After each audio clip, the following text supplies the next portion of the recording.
Ridiculous.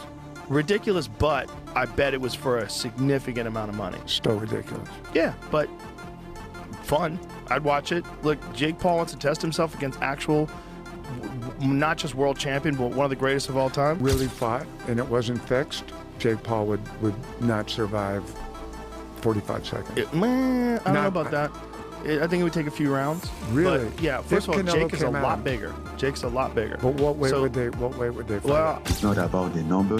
If it was about the number, we could have started up. I would have told you, I'm not just interested. It makes no sense for me. It's not my what I'm looking at. Joe Rogan was visibly stunned when he learned that Jake Paul had seriously offered Francis Ngannou the chance to step in as his next opponent following the cancellation of the Gervonta Tank Davis fight.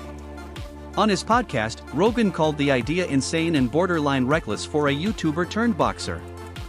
He emphasized that Ngannou, a former UFC champion and one of the most terrifying knockout artists in combat sports history, possesses a level of power that even elite heavyweights fear. Rogan questioned whether Jake truly understood the danger he was inviting. Still, Rogan admitted that if the fight ever materialized, it would be a spectacle unlike anything the boxing world has seen. Nikista calls Francis. This is Francis telling the story. Nikista calls Francis and says, hey, we need your help. We need an opponent for Jake. Tank is out. And Francis says, all right. And Francis says, well, how can I help you? Nikista says, well, we're looking at an opponent for Jake.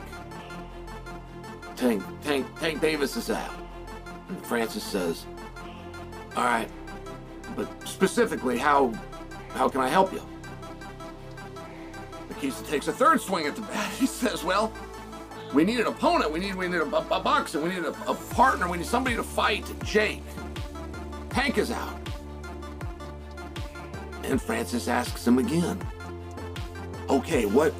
After Jake Paul's exhibition fight with Gervonta Davis collapsed due to the serious legal allegations surrounding Davis, Paul's team scrambled to find a replacement that could salvage the event's momentum. Among the names floated was none other than Francis Ngannou, the former UFC heavyweight champion turned crossover superstar. Ngannou's size, star power, and devastating punch make him one of the most feared figures in combat sports. The idea quickly gained attention online, but many questioned the logic behind it. Saga, I think the fight is going to be completely canceled and rescheduled, and now we have potential opponent names and some people being ruled out coming into today. This is not a joke. It was said by Mike Coppinger and others that the #1 candidate to replace Tank Davis in a Jake Paul fight, probably on a different date, was going to be Francis Ngannou. What the But we have an update on that and other potential names that Jake could fight. Again, I think on a separate date, and why I think the Jake and Tank fight is completely off. No more, maybe, no more, we don't think it'll Michael Bisping broke down the absurd size difference between Jake Paul and Francis Ngannou by noting Jake's original opponent was Gervonta Davis, one of the smallest elite fighters in the sport, a lightweight competing around 135 pounds. To go from Davis to Ngannou, a man who fights at 260 pounds, is, according to Bisping, going from one extreme to the opposite end of the universe. He argued that such a leap isn't just about skill or experience, it's about mass, bone structure, reach, threat level, and basic physical survival. Bisping stressed that this isn't a mismatch, it's an entirely different species of challenge. Like Mike Tyson, who's 58, Anderson Silva, who was way past his prime, people like Nate Diaz, who were way smaller. Gervonta Davis really did take the piss. I mean, that was just the craziest shout ever. To go from fighting Gervonta Davis, way smaller, to now boxing Francis Ngannou. I mean, listen, if he does it, fair play. But I just call #1 bullshit on this brother, because I don't see this happening. No. This is #1 bullshit. I just don't believe it. I don't believe it at all. Nate Diaz, yeah, 100%. I mean, he beat him once already. I'm sure Nate Diaz would love to get another big payday, because obviously boxing on Netflix and going up against Jake Paul, given his success, given the name that he has, and given the magnitude of his events, Nate Diaz will get paid an absolute fortune once again. We know that it wasn't too long ago Jake Paul was talking about boxing Anthony Joshua. And that never came to fruition. There's absolutely no way he would box Anthony Joshua. If he did, if he was to do something like that, whether it be Anthony Joshua or Francis Ngannou, I'd give him his props, I'd give him his credit. And you never know. Maybe he would do it just for the clout, because in many ways it would be, sorry about the airport notifications, it would be, you know, an admirable thing to do, and it would be Jake Paul taking on somebody bigger. Francis Ngannou himself addressed the rumors. According to him, Jake Paul's team reached out abruptly, offering big money to step in for the cancelled fight. But Ngannou said the proposal made no sense for his career. The timing, the terms, and the sudden switch from Davis to him felt forced and illogical. Ngannou emphasized that he's not chasing paydays for entertainment, he wants meaningful fights that align with his long-term goals. This isn't just about money, he said. The fight must make professional sense. Like Jake to replace Gervonta, I'm like, who's Jake? You know, like, I was so confused, you know, like, I wasn't expecting that at all. And he said, yeah, Jake Paul, you know, he's fighting. I'm like, no, bro, come on. Don't disrespect me like that. And then they even say like, they even come out after and say, and what if the number are good? He sent out some number. I'm like, it's not about the number. If it was about the number, we could have started talk. I would have tell you, I'm not just interested. It makes no sense for me. It's not my... Former UFC champion Daniel Cormier delivered the harshest warning yet. He said that stepping into the ring with Francis Ngannou just to save an event is one of the most dangerous decisions Jake Paul could ever make. Cormier highlighted Ngannou's legendary power, striking ability that has ended careers and stunned world-class heavyweights. Cormier argued that Jake Paul has never faced anything remotely close to Ngannou's level of danger. This, he said, is not entertainment. It's risking severe, lifelong consequences.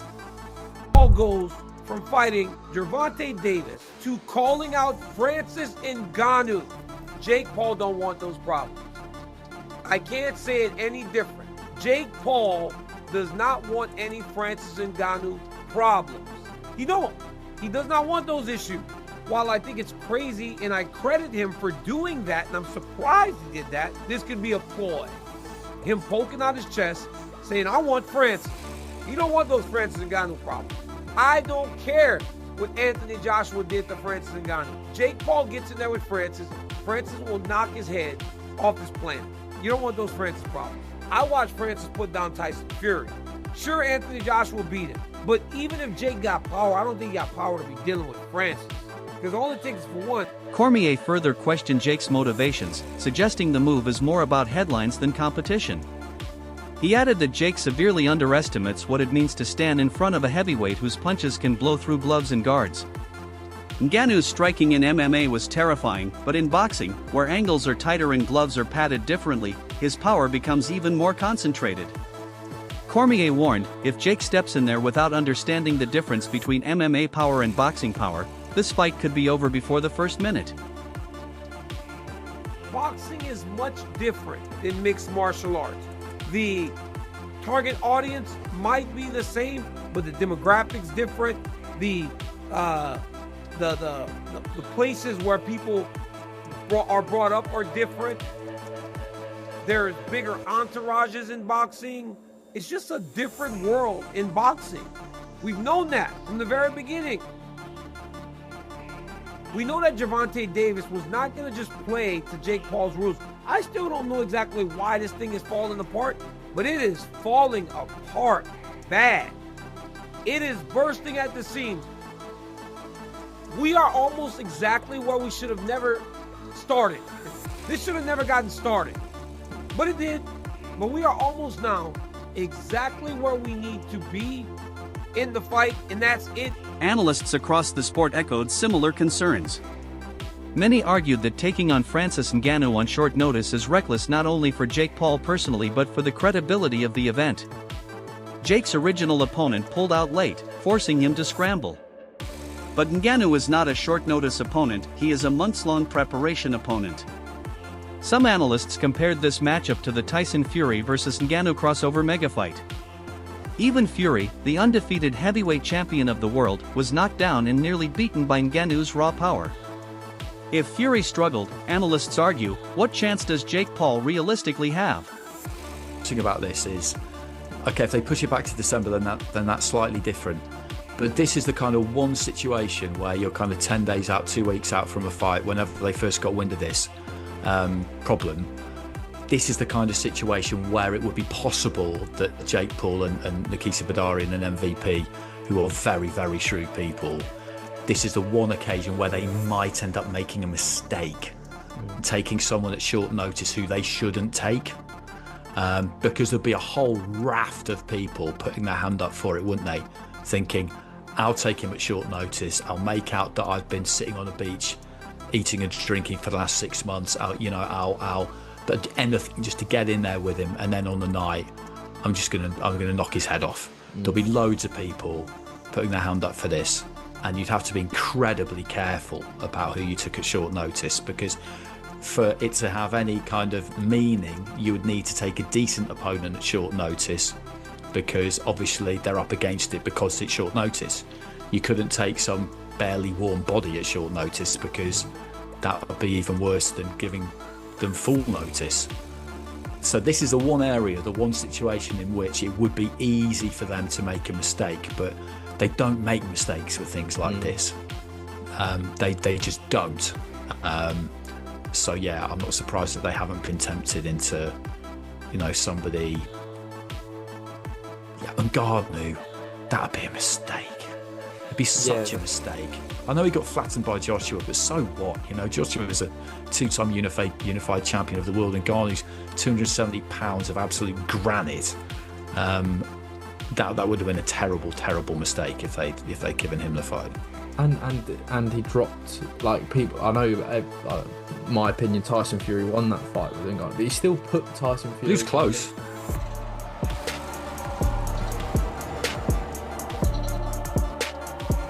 Chael Sonnen also weighed in, expressing a mix of curiosity and disbelief.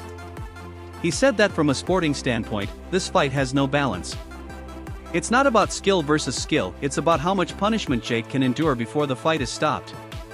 Sonnen pointed out that when Ngannou fought Tyson Fury, it took just one clean punch to drop him hard.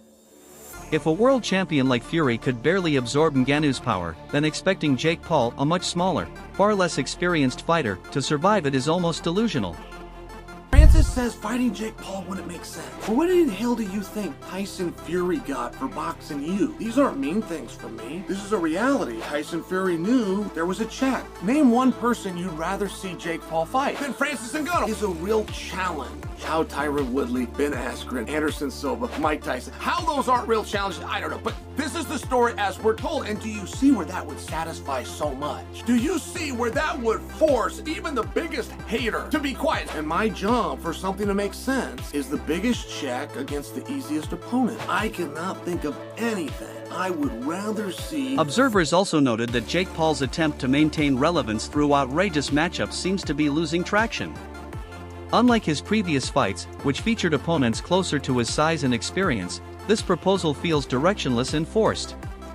Many believe fans are no longer buying into stunts disguised as competition. Ticket sales have reportedly remained stagnant despite weeks of promotion, suggesting that the hype formula might finally be wearing thin.